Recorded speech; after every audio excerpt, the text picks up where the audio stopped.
I were to start learning English all over again by myself, this is the exact process that I would follow from zero to fluency. And honestly, I wish I knew this process earlier because it would have saved me a lot of time, energy, and effort. If you want to learn English, so if you're just starting to learn English by yourself and you want to go from zero to fluency in English and you don't really know where to start from, then I think this video right here is for you. So if I were to do the same, if I were to start from zero to where I am right now, this is what I'd do. The first thing I'd do is I'd write all the things that I wanted to learn from the language, all the things that were required of me, all the skills that I needed or required to be fluent in that language. And that means listening skills, speaking skills, writing and reading skills. I think those are the things that I would require for me to be fluent in English.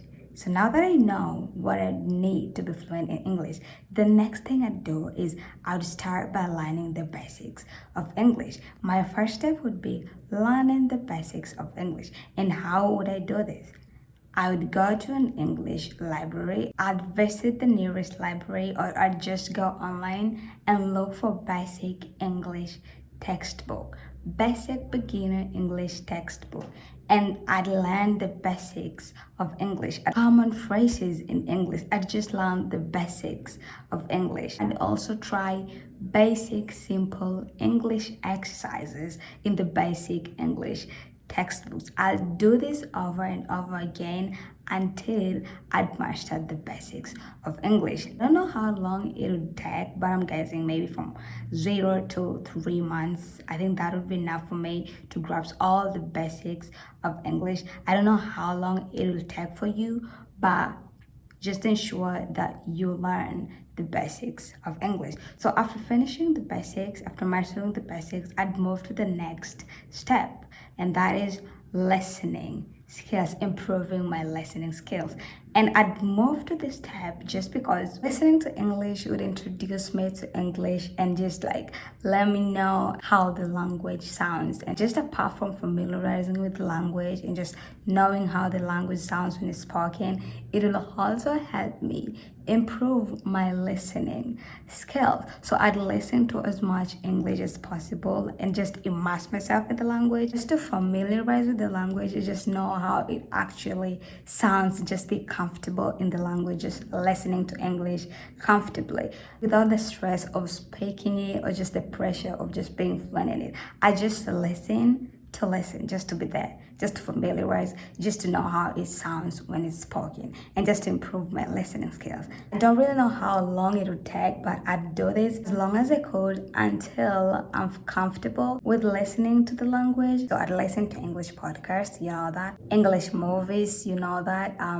listening to English music, that's one of it, listening to just YouTube videos on topics that I love. I love sports and drama, so I'd mostly listen to English sports and English drama. What do you love? Ensure you're watching and listening to stuff that you love, so the process is actually interesting, fun, so it doesn't feel like work to you. Finally, when I'm familiar and like I'm comfortable with the language, the next step I'd move to is, which I believe is actually the most important step, the speaking step, speaking skills, improving my speaking skills. So when I move to the speaking stage, I'm not gonna stop listening to English. I will continue listening to English, but this time I would listen as I speak. Listen as I speak. In as much as it sounds like the toughest part, I think it's the easiest part, because all I'll just be doing is listening to how the natives speak and speaking exactly how they're speaking, so I can master the art of speaking in English. That's not the only way that I'd practice my speaking skills. I'd also like start speaking to myself in English.